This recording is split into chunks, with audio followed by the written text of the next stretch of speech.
د ساوث افریقا یو ډیر بهترین بیټسمن کلاسن د ریټایرمنټ اعلان کړی دی. ریټایرمنټ اعلان دوران د کوم بیان جاری کړی دی یقینا یو ډیر پازیټیو بیان جاری کړی دی، خو اصل کې د ریټایرمنټ وجه څه کېدای شي د کلاسن په کیریئر باندې خبره کو، کلاسن کم قسم کې لاړی دی په هغې باندې خبره کو، کلاسن ریټایرمنټ ولې واغشتو په هغې باندې خبره کو. نو ویډیو خپله هم مکمل وګورئ او مخکې ملګرو سره ضرور شریکه کوي. د ده مکمل نوم هینرچ کلاسن دی چې دا یو آؤټسټینډنګ بیټسمین دی. پاور هیټینګ هم کولی شي او په وکټ باندې سټې هم کولی شي، مطلب د میډل آرډر کې لاړی دی هیټینګ هم کولی شي او چې ته ولوي هیټینګ مکو په وکټ سټې وکړو په وکټ د لسټې هم کوي، لکه مطلب چې د هیټینګ ضرورت هیټینګ کوي او د وکټ سیو کولو ضرورت نو بیا په وکټ باندې سټې کوي. دا یو بهترین کھلاړي دی د ساوث افریقا. خو د ډیر زر د ریټایرمنټ اعلان وکړو. د ریټایرمنټ اعلان په څه وجه وکړو، څه بیان جاری کړی په هغې خبره کوو جي. هغې نه پس بیا د ریټایرمنټ شاله څه وجه کېدای شي په هغې باندې تفصیلا خبره کوو جي. دی وایي چې 2023 ورلډ کپ چې کوم T20 ون ډے ورلډ کپ هغې کې زما چې کوم خوب و د ساوث افریقا دپاره ون ډے ورلډ کپ ګټل هغه هم نیمګړی پاتې شو چې کله موږ سیمي فاینل بایلو. په 2023 ون ډے ورلډ کپ کې دی سیمي فاینل بایللی و جي، د اسټرالیا نه دی سیمي فاینل بایللی و. بیا زما ټارګټ چې کوم 2024 T20 ورلډ کپ نو 2024 T20 ورلډ کپ چې کوم دی کې هم مونږ فاینل ګټلې فاینل بایلو. لکه تاسو له یاد شي د انډیا سره د دی فاینل میچ چې اور 36 رنز پاتې و، که څونه سکور پاتې و 40 بال 40 رنز پاتې و چې هغه ساوث افریقا بیټسمینانو ونکړل. نو دی یو ګټلې فاینل میچ د انډیا نه بایلو T20 ورلډ کپ 2024 خبره زه کوم چې T20 ورلډ کپ 2024 دی یو ګټلې فاینل هغې بایلو. دې ځکه دی وایي مونږ هغه ګټلې فاینل بایلو او بیا زما چې کوم خوب و ډریم و د ساوث افریقا لپاره فاینل میچ ګټل نو هغه نیمګړی پاتې شو. نو اوس ما سوچ سمر سره دا فیصله وکړه چې زه ریټایرمنټ اخلم چې نوي هلکان ټیم ته راشي او هغوی د ساوث افریقا دپاره فاینل وګټي.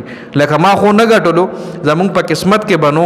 نو اوس زه غواړم چې نوی کم ټیلنټ دی د ساوث افریقا او هغه ټیم ته راشي او هغوی د ساوث افریقا دپاره ورلډ کپ وګټي، T20 شو یا ODI ورلډ کپ شو چې کم ما په خپل کیریئر کې ونه ګټلو. نو زه غواړم چې هغه نوجوان کھلاړیان راشي او هغه د ساوث افریقا دپاره دغه فاینل یې وګټي جي. T20 ورلډ کپ یا ټایټل چې کوم دی ساوث افریقا لا تر اوسه پورې نه دی ګټلی. نو دی وایي چې نوجوان ښه دا خو د پازیټیو بیان و جي. اوس اصل کې د دې شاله وجه سره د ولې ریټایرمنټ وشو دومره ارلی ایج کې دومره ارلی سټیج کې، چونکې دی اوس هم د ساوث افریقا لپاره مزید 3-4 سال لپاره دی په ون ډے کې هم گیم کولی شي، په T20 کې هم کولی شي. د دواړو فارمیټو بهترین بیټسمین دی، په ټیسټ کې هم گیم کولی شي.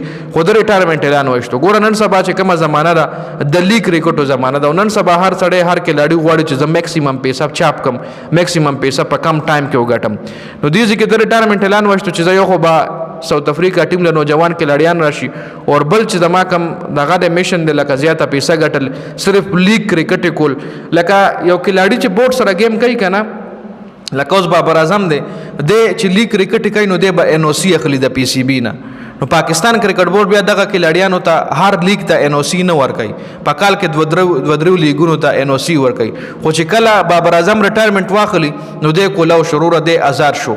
که دی د کالو سر 12 لیګونه کېږي په کال کې، هر میاشت دی په جنوري کې یو لیګ، په فروری کې بل لیګ، په مارچ کې بل لیګ، نو دی ټول لیګونو کې شرکت کولی شي. په ده باندې هېڅ پابندي نشته، یو آزاد امیدوار دی، یو آزاد کھلاړي دی چې کوم خوالاړو اخ والاړو. لکه مطلب د پاکستان کرکټ بورډ نه پې ریسټرکشن نشته چې کله د ریټایرمنټ اعلان وکړي. نو دغه رنګ کلاسن چې کوم دی په ده اوس د ساوث افریقا بورډ د طرفې هېڅ قسم ریسټرکشن نشته، هېڅ قسم پابندي نشته دی چې دی کوم لیګ کوي هغې له دی تلی شي.